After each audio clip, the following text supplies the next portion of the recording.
Hello everybody, in today's video we're going to be going over a cross-country winter storm which is currently over parts of the Rockies, but it's going to be making its way down through the southern plains, up through the Tennessee and Ohio valleys, and then into the northeast. Currently over 100 million Americans are under some sort of winter weather alert because of this system, all the way from Washington and Oregon to New Jersey right now, where we have some of those winter weather advisories, winter storm warnings, winter storm watches in effect. We also have much of the central part of the country currently under some sort of cold related warning.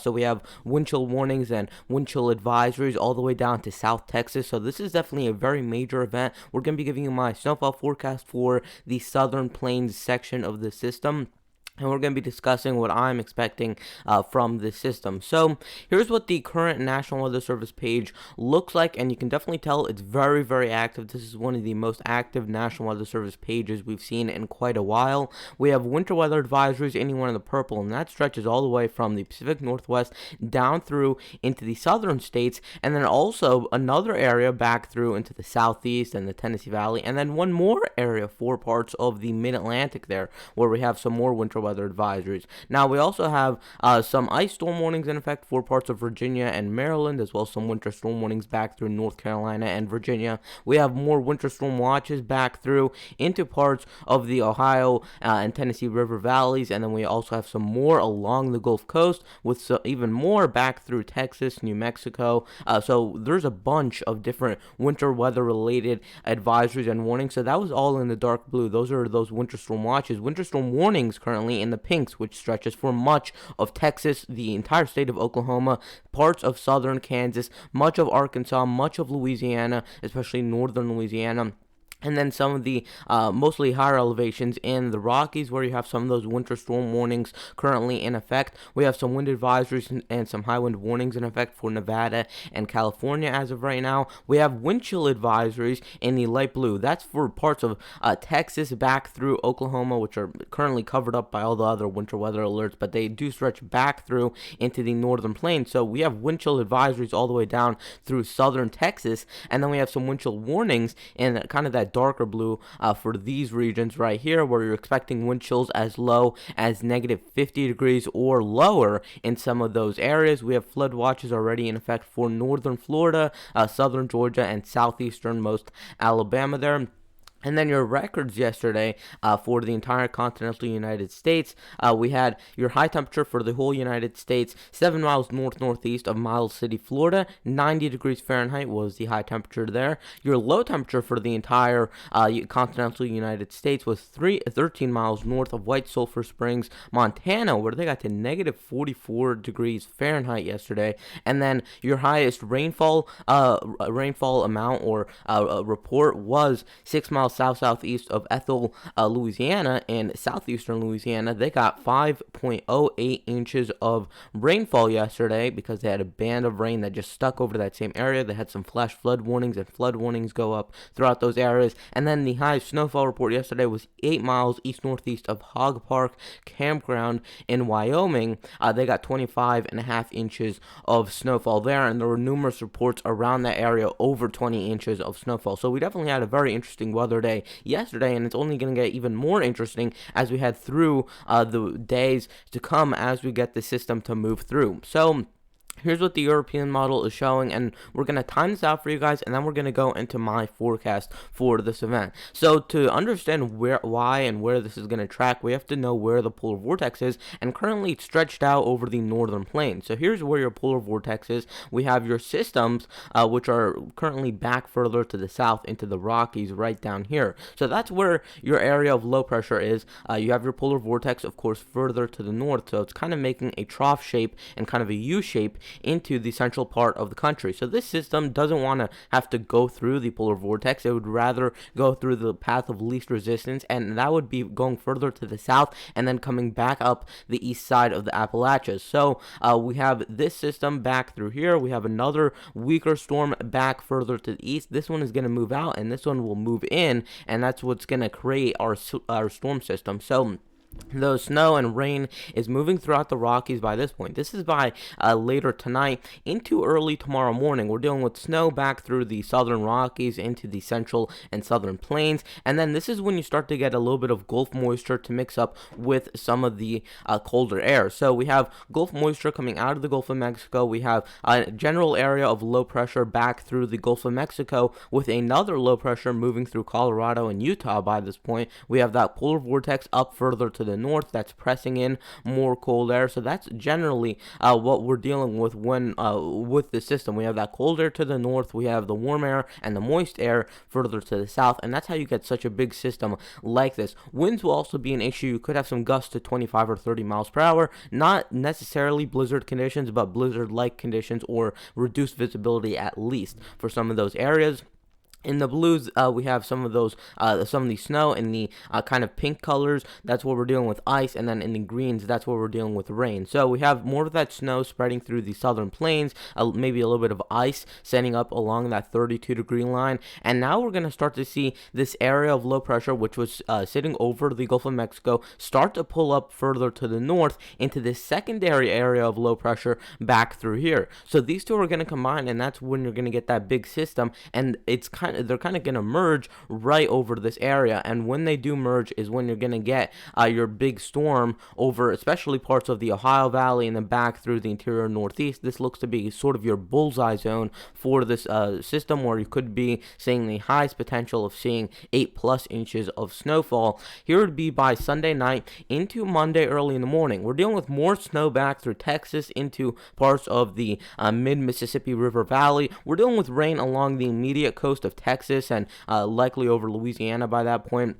We have ice a little bit further inland, and then snow even further inland of there. And now we're starting to see the system start to pull away further to the north. Your trough and your polar vortex is set up like this, so we kind of have a trough in sort of a positive shape right here, where we have that system that's gonna kind of move up right through there, and that's where you're gonna get more of your snow. So that system pulls away from the Gulf. We have a lead wave of precipitation that moves through, but your bigger energy is back down further to the south still. So this is by Monday morning, and as we move through the day on Monday into the early afternoon, that system is pulling away further to the north, and it really starts to explode as it starts to head onto land.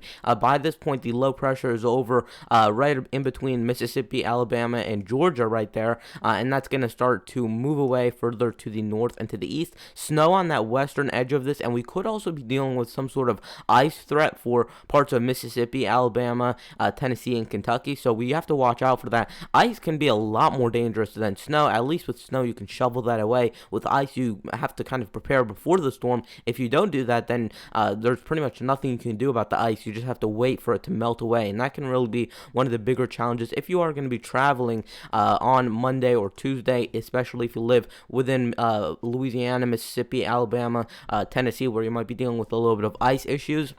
And then that's going to continue moving further to the north and to the east. We start to see more of that snow move through the Ohio Valley and into the interior northeast, with some of that ice further to the south of there. And that's going to continue moving again to the north and to the east. We have your low pressure by this point in the Carolinas and in Georgia. We have a band of ice setting up because we're going to have low level temperatures on the surface, closer to 28, 29, 30 degrees. So it's going to be cold enough to have snow, but you go a couple thousand feet up in the atmosphere, it's going to be 36, 37 degrees. So it's going to come down as rain, but it's going to instantly freeze upon contact, especially with all that snow cover that's still on the ground for these areas. So that'll make it even easier to get some freezing rain accumulation. So Tuesday morning looks like these areas could be inside of that snow area, or inside of the ice area for that. The snow area is still further to the north there. And then this continues to move further to the east. That low pressure by this point is currently inland over parts of North Carolina, Virginia, Maryland, Delaware, even inching up into southern New Jersey by that point. So it's going to be all rain along where that low pressure tracks. You go a little bit further north and west there, that's where you're going to get into the freezing rain. You go even further north and west, that's where you're going to get into the snow column, and actually fairly moderate to heavy snow as we get through the day on Tuesday. Tuesday early morning, it's snowing heavy over parts of Vermont, New Hampshire, and Maine, and as you get into the afternoon hours, it's still snowing quite heavily. That low pressure by this point is centered south of the Gulf of Maine. Now, Here's what the European model shows for snowfall totals from this event. And you can see that we have anywhere in the grays under an inch to 2 inches, 2 to 6 inches in the blues, 6 to 10 inches in the purples, 10 plus inches in the pinks. So we see some of those higher amounts through the Rockies, mainly in higher elevations. And then we see a broader area where we're dealing with 2 plus inches of snowfall, mainly 3 to 6 inches throughout this area is what most of the models have. And then you have maybe a stripe of 6 plus inches as you go anywhere from East Texas up through Maine. We're gonna have to see, especially on the southern end, some models like the GFS are kind of cutting this area out of that 6 plus inch area, keeping them within 2 or 3 inches. So there are still a couple things that I do want to watch out for. The GFS also has this a little bit further south, so there are some minute things that we do have to kind of figure out here that could have a big impact on whether you see maybe 4 inches of snow or whether you see no snow at all, especially if you live over southern Louisiana, central Mississippi, northern Alabama. That's kind of the area with the most uncertainty at this point as to whether you'll be in the high end of the snow amounts or whether you'll be on the low end of things. So here's what the GFS is showing, and you can see definitely, I'll scroll back and forth between the two, and you can see that area that I was talking about right through here is where you're seeing the biggest change, where the GFS shows more snow for those areas, the European shows less snow for those areas, and it also shows less snow up through this area, if this were to be the case, because the entire storm has shifted further to the south by that point. Here's what the National Weather Service is showing, and they're kind of a mix in between. They're trying to play it a little bit on the lower end of things for the southern side of the system, and I think I do agree with them quite a bit on this part of the storm, because you have very warm air. When you have warm air, it's harder to get that snow to accumulate. You're going to need to wait maybe an hour or two before it even starts, after it starts snowing, for any of that to accumulate, and then you might get 2 to 4 inches, 4 to 6 in a few areas, 6 plus inches maybe over some portions of Texas, but I don't think it'll be a widespread 8 plus inches if you live within this area. You'll still get maybe closer to 4, 5, 6 inches. I don't think as high as maybe a foot is possible with some of these model projections that are showing that high of amounts, but the National Weather Service is also indicating that parts of Texas and Oklahoma, as well as back through the Ohio Valley, are going to be the bullseye. This only goes through Tuesday morning. The storm has not at all finished up if you live back through northern New England or even into upstate New York. So here's a sounding, and I picked this out, just one of the areas that were in the freezing rain. You can see where I picked it out on the map right here, and a sounding is basically just taking a profile of the atmosphere. So it's just showing you the temperatures with elevation throughout the atmosphere. So this is the surface right here. At the surface, it's 23 degrees. Now, this is your zero line right here, and you can see that it's 23 degrees at the surface, and then it just it shifts further to the right, which indicates that it's warming, and that means that your temperatures at just a couple thousand feet up in the atmosphere are around 2 or 3,000 feet up are around 33, 34, 35 degrees, which means that it's going to be raining, and then it doesn't have enough time to form an ice crystal or to form into a snowflake, so it's just going to fall to the ground as rain and end up freezing upon contact. That's how you get freezing rain, and I just want to demonstrate that for you guys. That's why we're dealing with freezing rain. Even though you might look at your weather station or you might look at a local weather report and it says it's 26 degrees outside, but it looks like it's raining outside, it's most likely freezing raining, because we have warmer temperatures aloft, but we have those very cold, dense temperatures lower up in the atmosphere. So that's kind of an explanation of why we're dealing with freezing rain with this event. So here's my snowfall forecast. Tomorrow we're going to have your snowfall forecast for the Ohio Valley and the Northeast, and if you want more specific details for your area, just leave a comment down below and I'll respond to you as soon as possible. So this is from today through Tuesday, my snowfall forecast. Under an inch of snow for all of these areas, for the entire southern plains back through into the Tennessee Valley and through the southern Rockies. That's where I'm looking at under an inch of snowfall, 1 to 3 inches of snowfall for pretty much that same area. It encompasses much of those same areas from Texas, Louisiana, New Mexico northward, basically up through the central plains into the Tennessee Valley, and also for parts of the central and southern Rockies. 3 to 6 inches throughout this area.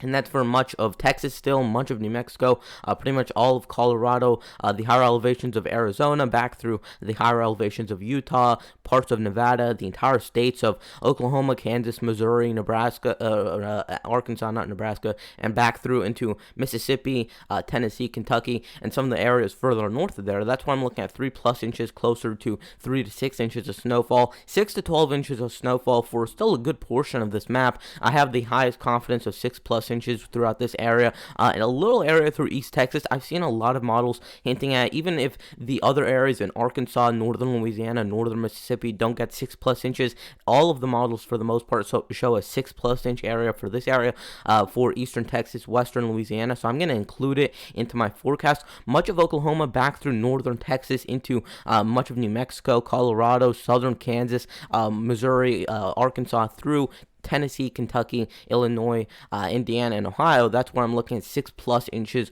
of snowfall, maybe up to a foot in some isolated locations. Although in a lot of these areas, I think it'll be closer to 6 to 10 inches of snowfall, and some isolated areas could get closer to a foot. And then here's where I'm indicating 12+ inches of snowfall, 12 to 18 inches for some of the higher elevations of New Mexico, Colorado, back through Utah, and Nevada, as well as for a little pocket there in parts of Oklahoma and northern Texas. That's where a lot of the models have also shown 12+ inches, so I'm going to go with a 12 to 18 inch area throughout that region. And then for parts of northern Kentucky, southern Indiana, southern Ohio, I think you're going to be closer to that 10 to 14 inch area. So I'm going to just put you in the 12 to 18 inch area, but I think it'll be closer to 10 to 14 inches. It'll be kind of right in between that area, and that's the area that I think when the two storms kind of converge together, that's when you're going to get the highest snowfall rates, the most snowfall within that time period, and that's where I think some of the heavier amounts will fall. And then, of course, for some of those higher elevations in